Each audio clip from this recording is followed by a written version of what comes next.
حضرت موسیٰ علیہ السلام فرعون کے دربار میں کھڑے ہیں، چاروں جانب دشمن ہی دشمن ہے۔ جادوگر آ گئے، انہوں نے سانپ چھوڑے، حضرت موسیٰ کے ہاتھ میں ڈنڈا تھا۔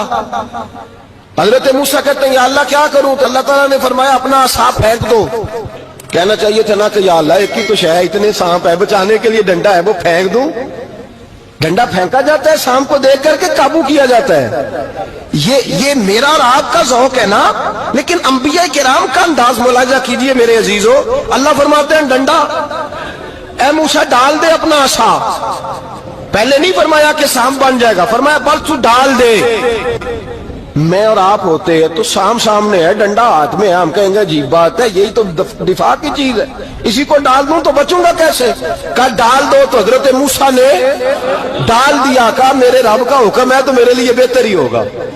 اللہ فرماتے ہیں جب موسیٰ نے ڈالا تو میں نے اس ڈنڈے کو، اس عصا کو اژدہا بنا دیا۔ اب کبھی عصا بھی اژدہا بنے، کبھی چھڑی بھی بہت بڑا اژدہا بنی ہے، لیکن قرآن کہتا ہے جناب موسیٰ نے ڈالا تو اللہ نے اژدہا، بلکہ اس سے پیچھے چلیے، عورتیں کمزور یقین کی ہوتی ہیں نا۔ جناب موسیٰ پیدا ہوئے تو اللہ فرماتے ہیں میں نے موسیٰ کی ماں کے دل میں بات ڈالی، ماں کے دل میں صندوق میں ڈال کے تو اس کو دریا میں بہا دے۔ فرعون کو اس نے وہ خواب دیکھ لیا تھا کہ ایک ستارہ اٹھے گا اور پھر وہ گرے گا تو میری ساری سلطنت کو تباہ کر دے گا۔ نجومیوں سے اس نے پوچھ لیا، اس نے کہا کہ ایک بچہ پیدا ہوگا جو تیری سلطنت کو تباہ کرے گا۔ چاہیے تو یہ تھا کہ وہ توبہ کرتا، لیکن اس نے کیا کیا کہ اس نے بچوں کو قتل کرانا شروع کیا۔ یُسَبِّحُونَ أَبْنَاءَکُمْ، ذبح کرا دیتا تھا تمہارے بیٹوں کو، اور بچیوں کو وہ زندہ رکھتا تھا۔ تو حضرت موسیٰ جب پیدا ہوئے تو ان کی والدہ نے پتہ کیا کیا، ان کو ایک صندوق میں بند کر کے دریا میں بہا دیا۔ اب دریا میں بہتے جا رہے ہیں تو ماں تھی تو پریشان بھی ہو گئی، ان کی ہمشیرہ کو کہنے لگی ذرا دھیان رکھنا کدھر جاتے ہیں۔ حضرت موسیٰ علیہ السلام دریا میں بہتے بہتے نا، فرعون نے نا دریا کے کنارے مکان بنایا ہوا تھا۔ آپ کو پتہ ہے بادشاہوں کا ذوق ہوتا ہے، آج کل ہمارے جو حکمران ہیں انہوں نے اس کا نام فارم ہاؤس رکھا ہوا ہے، میرا فارم ہاؤس، اور پرانے زمانے میں لوگ ڈیرا کہتے تھے۔ تو اس نے بھی اس طرح کا فارم ہاؤس بنایا ہوا تھا۔ وہاں پہ حضرت موسیٰ علیہ السلام تیرتے ہوئے تابوت کے اندر، صندوق کے اندر جا رہے ہیں۔ فرعون اور ان کی بیوی حضرت آسیہ بے اولاد تھی، بڑی تڑپ تھی بیٹے کی، وہ بھی وہاں کھڑی تھی۔ صندوق تیرتا ہوا آیا تو فرعون نے کہا کہ جاؤ پکڑ کے لاؤ دیکھو کیا ہے۔ جب وہ لے کے آئے نا تو آپ کی ہمشیرہ جو نگرانی کر رہی تھی پریشان ہو گئی کہ یہ تو اس کے ہاتھ لگ گئے، یہ تو اب مار ڈالے گا۔ لیکن جب خوبصورت اور چمکتا ہوا بچہ دیکھا تو بی بی آسیہ کہنے لگی یہ بنی اسرائیل کا ہے ہی نہیں، یہ تو پتہ نہیں کہاں سے بہتا ہوا یہاں آ گیا ہے، تو ایسے ہی چھوڑ، یہ پتہ نہیں کہاں سے ہے، رکھ نہ لیں، رکھ نہ لیں۔ تو حضرت موسیٰ علیہ السلام وہ کہنے لگا نہیں انہی کے ہیں، موسیٰ علیہ السلام اسی کے ہیں۔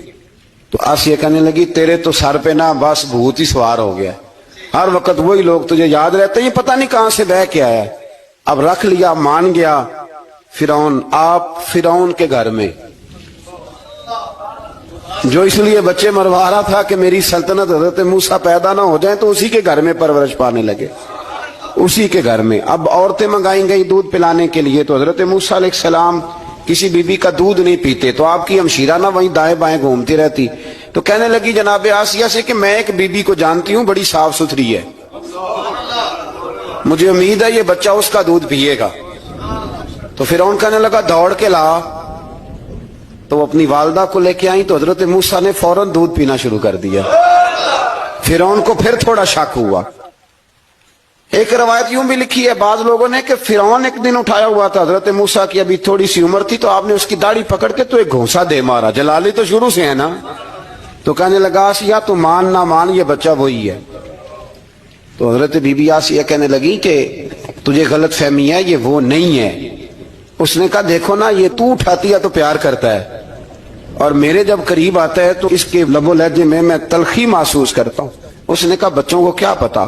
خیر ایک طرف اس نے کھانے پینے کی چیزیں رکھ دی، ایک طرف انگارے رکھ دیے۔ وہ بھی حضرت آسیہ کہتی ہیں کہ تجھے سمجھ آئے بچے بچے ہوتے ہیں، حضرت موسیٰ بچے تو تھے پر تھے تو اللہ کے نبی نا۔ اللہ کے نبی تھے.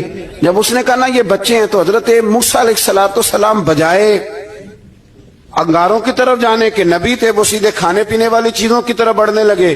فرعون کہنے لگا آپ بتا. اللہ تعالیٰ نے حضرت جبریل کو بھیجا. انہوں نے کہا ادھر نہیں جانا، آپ ادھر جائیے. تو آپ آگ کی طرف گئے اور ایک کوئلہ اٹھا کے زبان پہ رکھ لیا. تو آسی کہنے لگی سمجھ آئی، بچے کو کیا پتا کدھر جانا ہے کدھر نہیں جانا.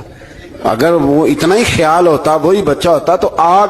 اور بعد مفسرین نے لکھا ہے یہ جو حضرت موسیٰ دعا مانگتے تھے نا، رب اشرح لی صدری ویسر لی امری، یہ وہ آگ کا انگارہ جب کوئلہ منہ میں رکھا تھا نا، تو اس کی وجہ سے زبان میں کچھ لکنت آ گئی.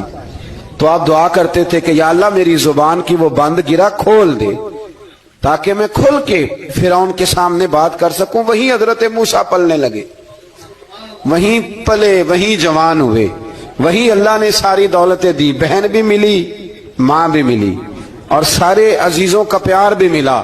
اسی گھر کے اندر اللہ نے پرورش کر کے فرعون کے ظلم سے بنی اسرائیل کو نجات عطا فرمائی. موسیٰ پھر فرعون کے گھر میں پلنے لگے، اور جب جوان ہو گئے تو فرعون کے ہاں جو ظلم ہوتا تھا حضرت موسیٰ اس پر بول پڑتے تھے، جلال فرماتے. تو فرعون پھر ناراض رہنے لگا، یہاں تک کہ اس نے آپ کو نکال دیا. آپ تشریف لے گئے وہاں سے. تو حضرت موسیٰ ایک دن شام کے وقت دوبارہ آئے بستی میں، لوگ سوئے ہوئے تھے. تو دو آدمی، ایک بنی اسرائیل میں سے اور ایک فرعون کی اپنی قوم میں سے، وہ دونوں آپس میں جھگڑ رہے تھے. لیکن وہ جو حضرت موسیٰ کی بنی اسرائیل کی قوم کا شخص تھا، اس پر وہ قبطی، وہ جو فرعون کے قریبی لوگوں میں سے تھا، وہ ظلم کر رہا تھا اور بودھ اٹھانے کی بات کر رہا تھا. اب اس نے حضرت موسیٰ کو پکارا کہ یہ دیکھے میرے ساتھ کس طرح کی بات کر رہا ہے. تو حضرت موسیٰ کا ارادہ بھی نہیں تھا. آپ نے بس اس کو سمجھایا، پر کچھ لوگوں کو سمجھ. تو حضرت موسیٰ نے پھر ایک مکہ مارا، ایک گھونسا مارا، صرف ایک ہی. یہ کئی تگڑے اور دلیر اس طرح کے بھی ہوتے ہیں کہ گھونسا ایک بھی برداشت نہیں کرتے. وہ ایک مارا، آدمی دھڑام سے زمین پہ گرا اور ماری گیا. حضرت موسیٰ کا ارادہ نہیں تھا، لیکن وہ مر گیا. حضرت موسیٰ علیہ السلام نے اس بات پر اپنے رب سے استغفار بھی فرمائی. قرآن کہتا ہے کہ انہوں نے معافی چاہی کہ اللہ میرا ارادہ نہیں تھا. بہرحال اگلے دن نا حضرت موسیٰ دوبارہ آئے. وہ سنا کرتے تھے نا ہم کہ بیوقوف دوست سے عقل مند دشمن بہتر ہوتا ہے. وہ کم از کم دشمنی تو عقل مندی سے کرتا ہے نا، لیکن جو بیوقوف دوست ہو بیوقوفی. حضرت موسیٰ دوبارہ آئے تو وہ بنی اسرائیلی اگلے دن کسی اور سے جھگڑا کر رہا تھا. پھر اس نے مدد کے لیے پکارا تو حضرت موسیٰ کہنے لگے مجھے لگتا یہ ہے کہ تیری عادت ہے، تو خود بڑا جھگڑالو ہے، تو نے روز نیا جھگڑا شروع کیا ہوتا ہے. حضرت موسیٰ جب اس کی طرف بڑھے نا ڈانٹنے کے لیے تو اس نے شور کرنا شروع کر دیا. کہنے لگتا ہے جس طرح آپ نے اسے کل قتل کیا تھا مجھے بھی قتل ہی کریں گے. یہ انسانوں کا مزاج ہے کہ آپ جب تک کسی کے طبیعت کے مطابق چلیں گے وہ راضی رہتا ہے، اور ذرا آپ اس کی طبیعت سے ہٹتے ہیں تو وہ شور کرتا ہے. اس نے کہا جی آپ مجھے بھی لگتا ہے ماریں گے. حضرت موسیٰ کلیم اللہ علیہ نبینا علیہ السلام کے بارے میں جب اس نے شور کیا تو بات پھر فرعون کے دربار تک گئی. وہ تو پہلے ہی بہانہ تلاش کر رہا تھا. اس نے کہا ڈھونڈو، پکڑو اور معاذ اللہ شہید کریں گے. کسی نے آ کے خبر دی کہ آپ یہاں سے ہجرت کر جائیں، اس لیے کہ آپ کے لیے یہاں حالات درست. اور بھائی یہ چھوڑ دیا کریں بات کہ فلاں آدمی کے حق میں فلاں جگہ حالات کیسے خراب ہوئے. تو نبی کریم علیہ السلام مکہ چھوڑ کے کیوں آئے؟ حضرت موسیٰ علیہ السلام نے ہجرت کیوں فرمائی؟ یہ ایک ایسی عجیب بحث ہے جس کو لوگ بلا وجہ چھوڑ دیتے، بلا وجہ چھیڑ دیتے. اور بالخصوص کہ خاتون نے ایک دفعہ مجھے پیغام دیا تو میں بڑی اس کی بات سن کے مجھے عجیب لگا. وہ کہنے لگی کہ دوسری جگہ میری شادی ہوئی ہے، مجھے طلاق ہو گئی تھی، تو مجھے ایک تانا روز سننے کو ملتا ہے تو اتنی اچھی ہوتی تو وہاں نہ رہ لیتی. تو بھئی یہ کوئی تانے والی بات ہے؟ کوئی ضروری ہے کہ بیوی غلط ہوتی ہے تو طلاق ہوتی ہے؟ اللہ کے محبوب علیہ السلام کی 2 صاحبزادیوں کو ابو لہب کے 2 بیٹوں نے طلاق بھیج دی تھی.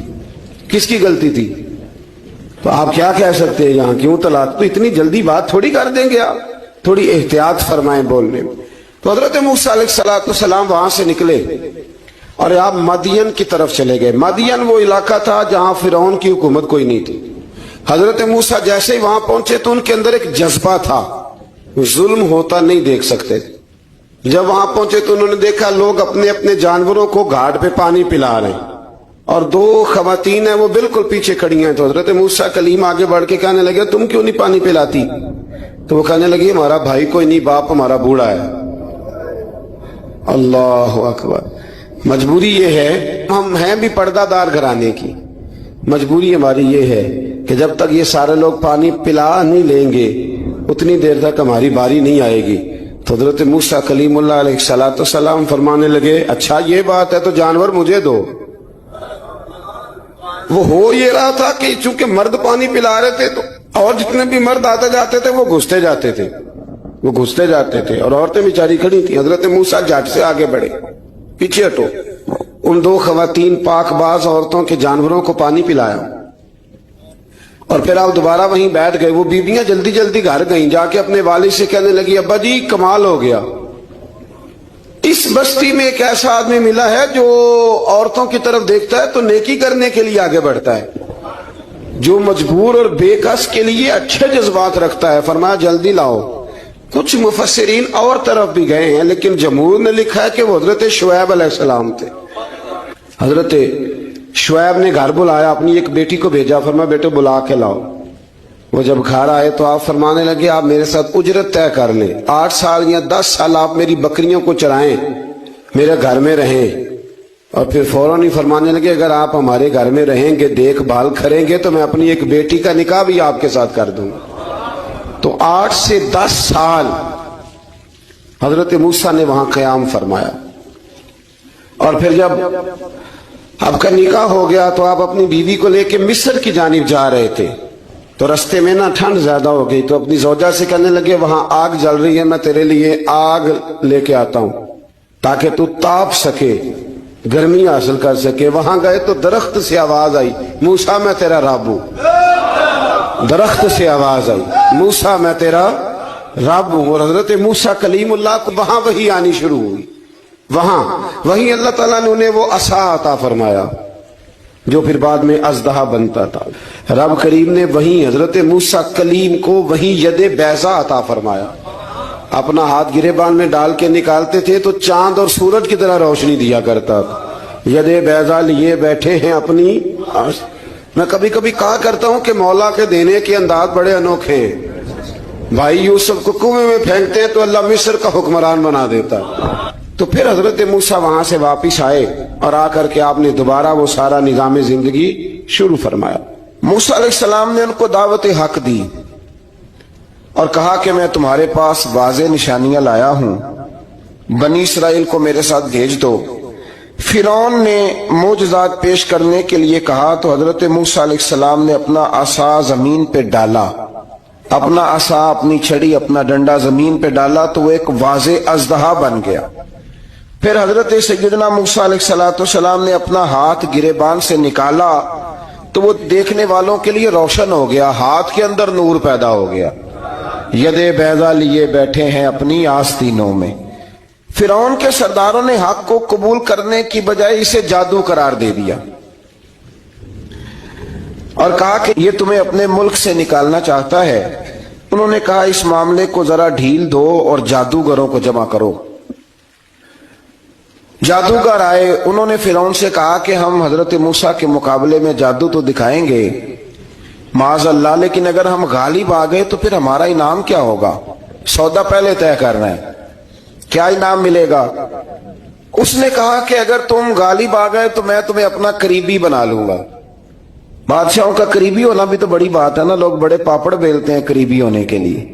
اور یہ جو قریبی ہوتے ہیں نا, بالخصوص جو بادشاہوں کے قریبی ہوتے ہیں, بادشاہوں کی تباہی کا سبب بھی یہی لوگ ہی بنتے ہیں. یہ ان کو روز خبر دیتے ہیں کہ سب اچھا ہے, سب اچھا ہے. اور دنیا کے زیادہ تر حکمران انہی لوگوں کی وجہ سے تباہ ہوتے ہیں کیونکہ ان کا خود عوام سے رابطہ نہیں رہتا. اگر وہ خود عوام کے ساتھ ڈائریکٹ رابطہ کریں تو شاید انہیں اچھی اور صاف ستھری چیزیں سمجھنے کو مل جائیں. خیر, جادوگروں نے جب کہا ہمیں کیا دو گے تو اس نے کہا تمہیں قریبی بنا لوں گا. جادوگروں نے موسیٰ علیہ السلام سے کہا